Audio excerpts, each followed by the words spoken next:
What's up everybody and welcome to the Sim channel. We're back with the third and final part of the virtual tour of the SimRacing Expo 2019 at the Nürburgring. And as I said at the end of part 2, this one is again gonna be all about motion rigs. However, while the previous episode covered the quote-unquote normal motion rigs, today we're looking at 4 motion rigs that each stand out a bit more from the pack in one way or another. But before we get into it, make sure you hit the like button and subscribe to the channel for more SimRacing and SimRacing Expo content in the future. Now let's get to the first exhibitor. Simrig is one of the new kids on the block, and their claim to fame is the pricing of their offer. Hey guys, I'm here with Simrig, a Swedish company producing full motion solutions that might even reach into the home use market. So tell us a little bit about your company and also about the product that you're making. So as you said, we're a Swedish company, Simrig. We are 3 Swedish engineers who basically started this 1.5 years ago. We have engineering degrees in software, we have electronics, we have a mechanical engineer. So we have all the different components to be able to make this product. Yeah. It's a motion system, as you said. It has 3 degrees of freedom. We have heat, we have the pitch, and we have roll. Yep. So basically it's the same as other competitors, but the unique thing about our solution is that it's basically affordable. The price is below 3,000 euro for the 4 actuators, the electronic components, and the software. That is, we have, so basically all you need is your regular sim rig that is non-motion, and then at 3,000 euros you're good to go and you have full motion in your rig. So I mean that's going to be very appealing to a lot of people out there, I suppose, right? I hope you guys find that too.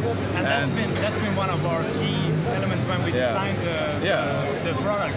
It was basically that it has to have a small footprint so that you are able to have it at home, and also the price. It has to be affordable. Because when we started this, we wanted to try out motion, and we found out that we can find a motion system that is affordable that we can try out even. So since we had the different competences, we thought, let's build it.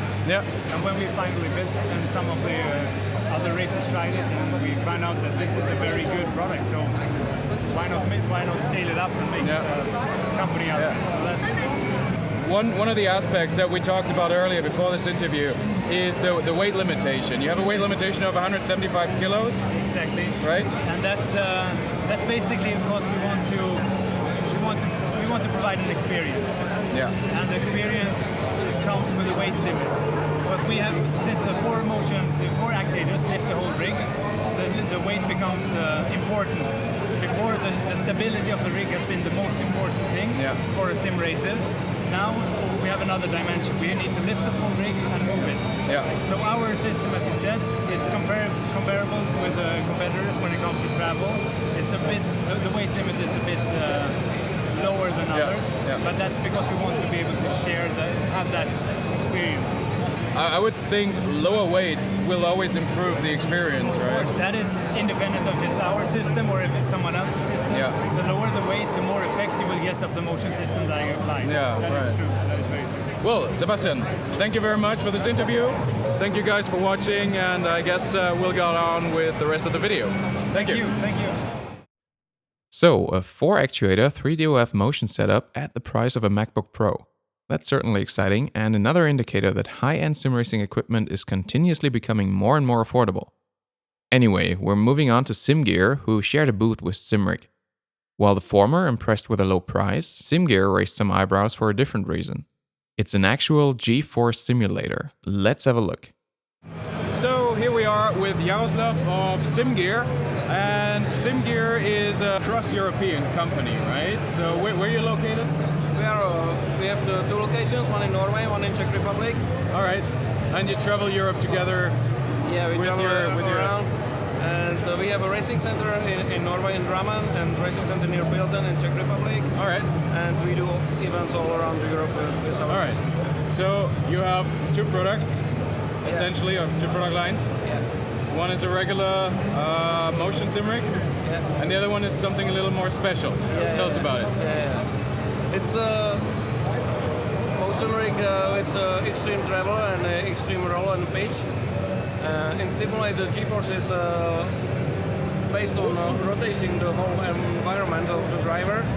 And for example, if you accelerate, it pitches up, so you can feel the G-force. It follows the G-force to the driver. In the right corner, it bends to the left, so you feel the acceleration going upwards. And it also does the chassis reference. It also has the chassis reference, so, but it's only the part of the motion. Mostly what you see when it's moving is a simulation of the G-forces, and it's quite realistic because you can really feel it, especially in these VR glasses, in VR, and you don't see the environment around. It's very impressionist. So the immersion factor is really high in that rig. Now, of course, it's quite of a large build, so it's probably not gonna appeal to many home users, also because of the price that it's gonna have, right? Yeah. But you sell it to race centers, I suppose, if they want to get in touch with you. You have it installed in race centers, as you mentioned earlier, in Norway and in the Czech Republic. And you also tour events in Europe, is that right? Yes. Right. So, do you have any events coming up where people can check it out in the future? Doing mostly company events. Okay. The SimRacing Expo is one of the first events when we saw the machine. Okay, so it's one of the first opportunities for the public to check it out outside of those race centers. Yeah, very nice. Thank you very much, Jaroslav, for this interview. And we'll get on with the next exhibitor. Thanks. Welcome. Well, that was a pretty wild ride. By the way, you may have noticed I'm keeping pretty quiet about my opinion on the hardware shown in this video series. That's because I'll make a dedicated video discussing my impressions of the various motion rigs on display at the Expo in the near future. The next exhibitor in this video is Wave Italy from Maranello. And you can already see what makes this one stand out. It's a Formula 1 style simulator, and it was the only one of that kind at the Expo. Unfortunately, I missed the chance to get an interview when I was there, but I got in touch with them after the event to get some more information on Wave Italy as a company and the shown simulator in particular. Let's start with the latter. The simulator we're seeing here is called the Phoenix Pro Formula 1 Simulator, and if I got it right, it's their workhorse simulator for exhibitions, museums, hotels, Ferrari stores, and in the near future, even cruise ships. It comes with pedals and an F1 style steering wheel made in-house by Wave. In terms of motion, I believe it mostly wiggles the tail. I'm not sure if it can pitch and roll as well, but if it can, those were tuned down to a minimum at the Expo. Its appeal is definitely the experience of sitting and driving in a Formula 1 cockpit, and it certainly delivers on that front. But Wave Italy isn't only about flashy trade show simulators. They also offer premium pedal sets and steering wheels, and will soon introduce a shifter as well. Beyond that, they run a training center for professional drivers in Verona, Italy. If you're interested in taking a seat in the Phoenix Pro or even one of their professional-grade Apex Formula simulators, head over to waveitaly.com for more information on when and where you can get a chance to try them out for yourself. So that's 3 out of 4. Did I save the best for last? Well, I certainly saved the rarest for last. This is a Porsche 911 GT3 Cup car that was modified to be a simulator. It was a pretty popular item at the Expo, and you had to get in line just to put your name on a list to get a 10-minute time slot assigned sometime within the next 2 hours. Oh, and obviously you had to be one of the first 10 people in that line. Anyway, this simulator is, to the best of my knowledge, not on sale as you see it here. You can probably buy the Cup car and a couple of large screens to put in front of it if your pockets are as deep as the Mariana Trench, but I think you'd still have to modify it yourself. Remove the steering column to put a direct drive wheelbase in, and add sensors and/or custom electronics to the pedals to get a readout for the PC. Yes, that's right, they left the original pedals and everything that goes with them in the car, so in terms of pedal feel, this simulator wasn't just a very realistic model of the real thing. It was the real thing. Press the clutch pedal and you're pressing the actual racing clutch in a 911 Cup car, and the same is true for the brake and throttle. Last but not least, they put a D-Box motion system under each of the seats to provide both driver and passenger with additional information about the car's state. On the software side, it ran R-Factor 2 with the yet unreleased Porsche 911 Cup car on the yet unreleased Nürburgring GP track. Obviously, simulating any other car in it would be blasphemy, so this thing is a bit of a one-trick pony. As I said, I'm trying to keep my personal opinions out of it for this video, but let's just say it's a pretty good one as far as tricks go. However, as you may have seen in another video on this channel, Kelvin van der Linde, the newly crowned ADAC GT Masters champion, had a go in it at the expo, and I was able to get his opinion on the simulator right after that. I was really surprised how realistic it was. Normally I'm not a big fan of movement rigs, but this time with a D-box system attached directly to the seat, I was really impressed. Very small but precise movements, which we need as a driver. And yeah, I was completely surprised by the whole experience. Yeah, and you complained a little bit about the understeer in the car. We saw you go off track a little bit, but I guess that's a setting thing, right?